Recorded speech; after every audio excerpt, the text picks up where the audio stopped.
திருப்பூர் மாவட்டம் போயம்பாளையம் அருகே உள்ள பாறைக்குழியில் விழுந்த சிறுவனின் சடலத்தை தேடிச் சென்றவர்கள் 40 வயது மதிக்கத்தக்க ஆண் சடலத்தை மீட்டுள்ளனர்.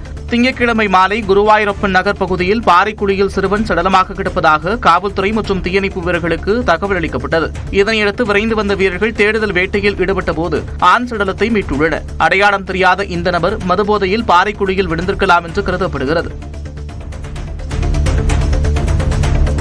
நாட்டின் முதல் புல்லட் ரயில் சேவை 2028ஆம் ஆண்டு தொடங்கும் என்று மகாராஷ்டிர முதலமைச்சர் தேவேந்திர பட்னாவிஸ் தெரிவித்துள்ளார். மும்பை அகமதாபாத் இடையே புல்லட் ரயில் சேவைக்கான பணி நடைபெற்று வருகிறது.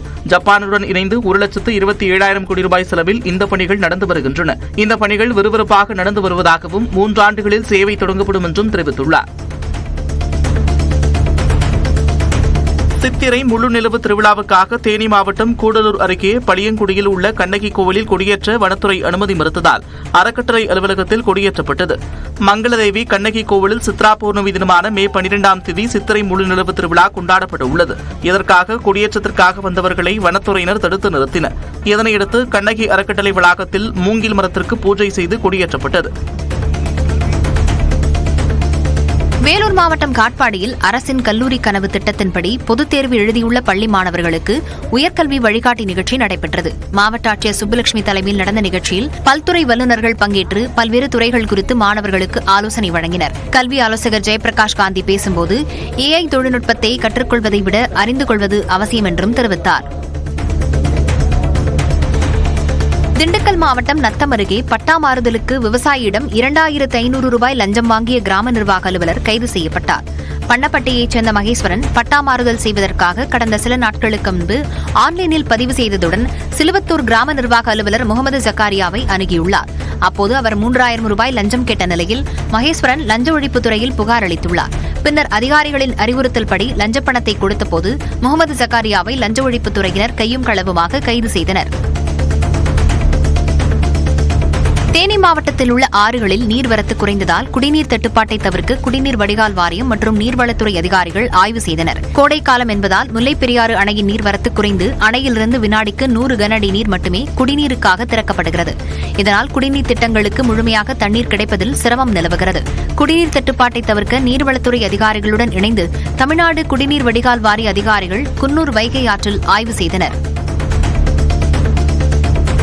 கிருஷ்ணகிரி மாவட்டம் மத்தூர் அருகே அரசு பேருந்தும் பிக்கப் வாகனமும் நேருக்கு நேர் மோதிக்கொண்ட சிசிடிவி காட்சி நெஞ்சை பதறச் செய்கிறது.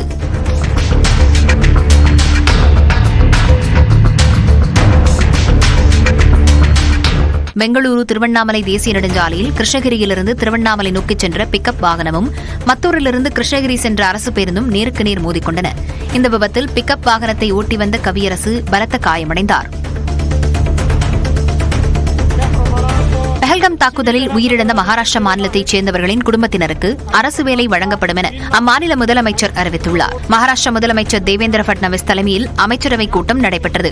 அதன் பிறகு செய்தியாளர்களை சந்தித்த பட்னாவிஸ் தீவிரவாத தாக்குதலில் உயிரிழந்த 6 மராட்டியர்களின் குடும்பத்தினருக்கு தலா 50 லட்சம் ரூபாய் வழங்கப்படும் என அறிவித்தார். மேலும் உயிரிழந்தவர்களின் குழந்தைகளின் கல்விச் செலவை அரசே ஏற்கும் என்று அறிவிக்கப்பட்டுள்ளது. புதுக்கோட்டை மாவட்டம் ஆலங்குடி அருகே மதுபோதையில் இருசக்கர வாகனத்தில் சென்ற இளைஞர் சாலையோர புளிய மரத்தின் மீது மோதி உயிரிழந்தார். வெண்ணாவல்குடியைச் சேர்ந்த சிவா திங்கட்கிழமை இரவு ஆலங்குடியில் உள்ள மதுபான கடையில் மது அருந்திவிட்டு இருசக்கர வாகனத்தில் வீடு திரும்பியுள்ளார். குப்பக்குடி ஐயனார் கோயில் அருகே வந்தபோது விபத்தில் சிக்கி சம்பவ இடத்திலேயே உயிரிழந்தார். காலையில் அவ்வழியாக சென்றவர்கள் பார்த்து தகவல் தெரிவித்த நிலையில் அங்கு வந்த காவல்துறையினர் சிவாவின் உடலை மீட்டு பிரேத பரிசோதனைக்கு அனுப்பி வைத்தனர். ஊரக மற்றும் நகர்ப்புற உள்ளாட்சி அமைப்புகளுக்கான இடைக்கால தேர்தல் முன்னேற்பாடு நடவடிக்கைகள் குறித்து தமிழ்நாடு மாநில தேர்தல் ஆணையர் ஜோதி நிர்மலாசாமி ஆலோசனை மேற்கொண்டார். சென்னை பெருநகர மாநகராட்சி ஆணையர் குமரகுருபரன், அனைத்து மாவட்ட தேர்தல் அலுவலர்கள் மற்றும் மாவட்ட காவல் கண்காணிப்பாளர்கள் ஆகியோர் காணொலி காட்சி வழியாக கூட்டத்தில் கலந்து கொண்டனர். இக்கூட்டத்தில் உள்ளாட்சித் தேர்தலை சுதந்திரமாகவும் நேர்மையாகவும் வெளிப்படைத்தன்மையுடனும் நடத்துவதற்கு அறிவுரைகள் வழங்கப்பட்டன. NCERT பாடப்புத்தகத்தில் இந்திய காண்டாமிருகத்தின் புகைப்படம் தவறாக அச்சிடப்பட்டுள்ளது குறித்து பெற்றோர் புகார் அளித்துள்ளனர். NCERT பாடப்புத்தகங்கள் தொடர்பாக தொடர்ந்து பல சர்ச்சைகள் வந்த வண்ணம் உள்ளன. 4ஆம் வகுப்பு பாடப்புத்தகத்தில் இந்திய காண்டாமிருகத்திற்கு பதிலாக இரட்டை கொம்பு காண்டாமிருகத்தின் புகைப்படம் வைக்கப்பட்டுள்ளது. இதுபோன்ற தவறுகள் பாடப்புத்தகத்தில் இடம்பெறுவதை ஏற்றுக்கொள்ள முடியாது என பெற்றோர் கூறி வருகின்றனர். வேலூர் மாவட்டம் குடியாத்தம் அருகே காவல்துறையினர் சோதனையின் போது போதை ஊசி மற்றும் போதை மாத்திரைகளுடன் 3 பேர் பிடிபட்டனர். சைனகுண்டா சோதனைச் சாவடி அருகே ரோந்து பணியில் ஈடுபட்ட காவலர்கள் இருசக்கர வாகனத்தில் சுற்றிய 3 பேரை பிடித்து சோதனை செய்தனர். அவர்களிடம் 2 போதை ஊசி மற்றும் போதை மாத்திரைகள் பறிமுதல் செய்யப்பட்டன. 3 பேரையும் காவல்துறையினர் கைது செய்து விசாரணை மேற்கொண்டனர். கனடாவில் 3 நாட்களாக காணாமல் போன இந்தியாவைச் சேர்ந்த 21 வயது மாணவி சடலமாக மீட்கப்பட்டார். பஞ்சாப் மாநிலம் ஆம் ஆத்மி நிர்வாகியான தேவிந்தர் சைனி என்பவரின் மகள் வன்ஷிகா. இவர் கனடாவில் தங்கி கல்வி பயின்று வந்தார்.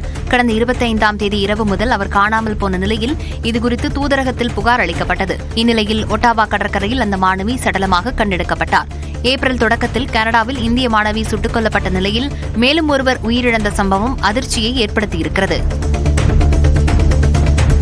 தருமபுரியில் நடைபெறவுள்ள தேமுதிக பொதுக்குழு கூட்டத்தை முன்னிட்டு அக்கட்சியின் பொதுச் செயலாளர் பிரேமலதா விஜயகாந்த் படம் முன்பு ஆசீர்வாதம் பெற்று புறப்பட்டார். பாலக்கோடு வெள்ளிச்சந்தையில் தனியார் மஹாலில் நடைபெறும் கூட்டத்தில் அடுத்த ஆண்டு நடைபெறவுள்ள சட்டப்பேரவை தேர்தல் குறித்து முக்கியமாக ஆலோசிக்கப்பட உள்ளது. முன்னதாக பிரேமலதா விஜயகாந்த், LK சுதீஷ் மற்றும் விஜய பிரபாகரன் ஆகியோர் விஜயகாந்தின் படம் முன்பு ஆசி பெற்று புறப்பட்டனர்.